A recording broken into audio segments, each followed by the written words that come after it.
រដ្ឋាភិបាលសហរដ្ឋអាមេរិកមានគម្រោងឬដាក់ផែនការធ្វើការកែប្រែនីតិវិធីការស្នើសុំཕើមឬក៏ Labor Certification សម្រាប់បងៗដែលដាក់កម្មវិធី EB3 Visa ឬក៏ Employment Based Visa គឺបានយល់ហើយសួស្តីបងៗទាំងអស់គ្នាថ្ងៃនេះចង់បញ្ចែកម្លែងព័ត៌មានសំខាន់មួយដែលក្រសួងការងារអាមេរិកគឺមានគម្រោងធ្វើការកែប្រែនីតិវិធីនៃការស្នើសុំփើមជាមួយនឹង Labor Certification តើփើមហ្នឹងជាអីហ៎փើមហ្នឹងគឺជាដំណាក់កាលទី1នៃដំណើរការ process ការទៅរស់នៅសហរដ្ឋអាមេរិកជាអចិន្ត្រៃយ៍តាមរយៈ employment base ឬក៏ EB3 ហ្នឹងអញ្ចឹង perm នេះគឺជាដំណើរការមួយដែល employer ត្រូវស្នើសុំទៅក្រសួងការងារសហរដ្ឋអាមេរិកមុននឹងគេអាចធ្វើការធានាអ្នកធ្វើការនៅក្រៅសហរដ្ឋអាមេរិកបានដូចជាបងទាំងអស់គ្នាហ្នឹងដែលដាក់តាមកម្មវិធី EB3 ហ្នឹង perm គឺជានីតិវិធីមួយដែលក្រុមហ៊ុន sponsor ត្រូវបញ្ជាក់ទៅក្រសួងការងារថាការងារមួយនេះដែលគេ sponsor បងនៅក្រៅប្រទេសមកធ្វើការនៅសហរដ្ឋអាមេរិកតាម EB3 ហ្នឹងគឺមិនបានដណ្ដើមការងារពីពលរដ្ឋសហរដ្ឋអាមេរិកទេហើយនីតិវិធី perm នេះក៏បញ្ជាក់ដែរថាយើងគឺ qualify សម្រាប់ position មួយហ្នឹងមួយទៀតដែរគឺក្រុមហ៊ុន sponsor របស់បងទាំងអស់គ្នាគឺមានលទ្ធភាពនៅក្នុងការបើកប្រាក់ខែនៅពេលដែលបងមកដល់សហរដ្ឋអាមេរិកតើក្រសួងការងារសហរដ្ឋអាមេរិកនឹងធ្វើការរឹតបន្តឹងឬក៏ធ្វើការកែប្រែអ្វីខ្លះដោយបងទាំងអស់គ្នាបានដឹងហើយនៅសហរដ្ឋអាមេរិកបច្ចុប្បន្នគឺនៅក្រោមរដ្ឋបាលលោកប្រធានាធិបតី Trump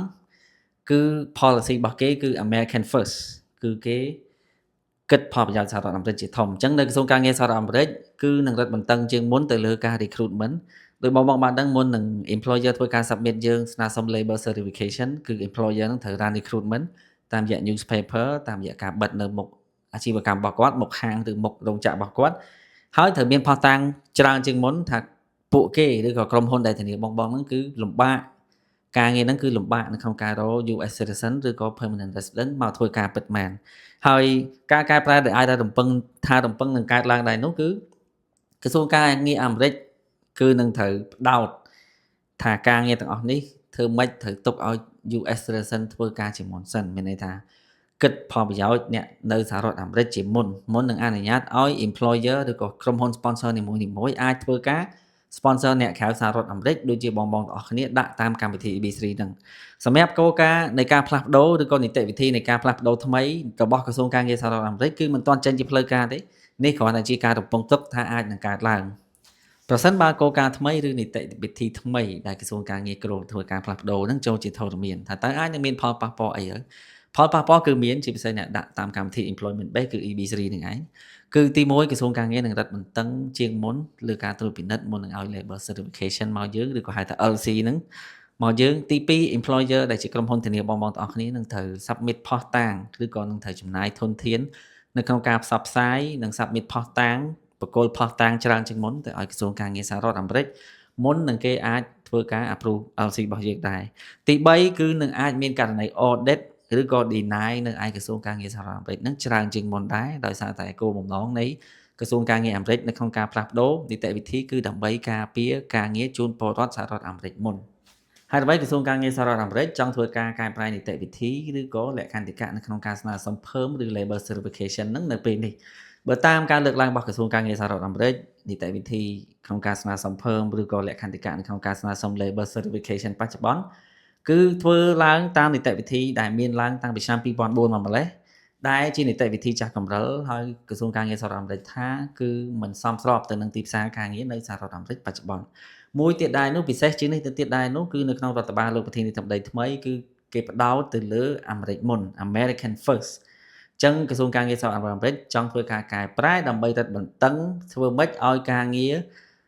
គឺត្រូវធ្លាក់ទៅលើជនជាតិអាមេរិកជាមុនសិនមុននឹងក្រុមហ៊ុន sponsor នីមួយៗអាចធ្វើការ sponsor candidate ពីក្រៅសហរដ្ឋអាមេរិកដោយបងដាក់ EB3 នៅប្រទេសកម្ពុជា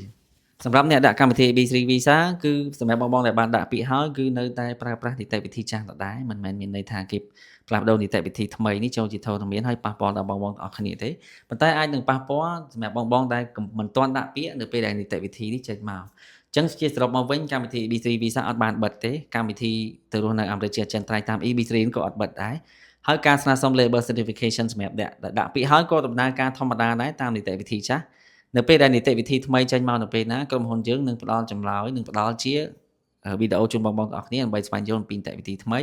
សម្រាប់បងៗដែលកំពុងដំណើរការនៅលើនីតិវិធីចាស់កំពុងរង់ចាំក្រសួងការងារ approve labor certification ក្តីសូមកុំបារម្ភនេះមិនមែនមានន័យថាគេបិទកម្មវិធីហ្នឹងមិនឲ្យបងដាក់ពាក្យទេអញ្ចឹងសម្រាប់ព័ត៌មានបន្ថែមបងចង់ដឹងអំពីការផ្លាស់ប្ដូរនៃ immigration law ឬក៏ការផ្លាស់ប្ដូរនៃនីតិវិធីផ្សេងៗតាមរយៈការទៅរស់នៅអាមេរិកជាអចិន្ត្រៃយ៍តាមរយៈ EB3 គឺបងអាចធ្វើការជួយ follow page Visa Hub មួយជាអនុសាសន៍ចុងក្រោយការជ្រើសរើស sponsor ឬក៏ក្រុមហ៊ុនធានាតាមរយៈកម្មវិធី EB3 ហ្នឹងគឺជាចំណុចសំខាន់ជាងគេដូចបងបានដឹងហើយការជ្រើសរើសក្រុមហ៊ុនណាដែលតម្រូវការបុគ្គលិកពិតប្រាកដដូចយើងមាននៅក្រុមហ៊ុន Stockton Trailer គឺក្រុមហ៊ុនណាមួយទៀតដែលគាត់បានឆ្លងកាត់ labor certification រួចរាល់ដែលឆ្លងកាត់ការត្រួតពិនិត្យលក្ខខណ្ឌផ្សេងៗដោយក្រសួងការងារសហរដ្ឋអាមេរិកនេះគឺជាសារៈសំខាន់មែនទែនអញ្ចឹងសម្រាប់បងដែលចង់ដាក់ទៅរស់នៅអាមេរិកជាអចិន្ត្រៃយ៍តាម EB3 បងគួរពិចារណាជាងគេទៅលើក្រុមហ៊ុនដែលជា sponsor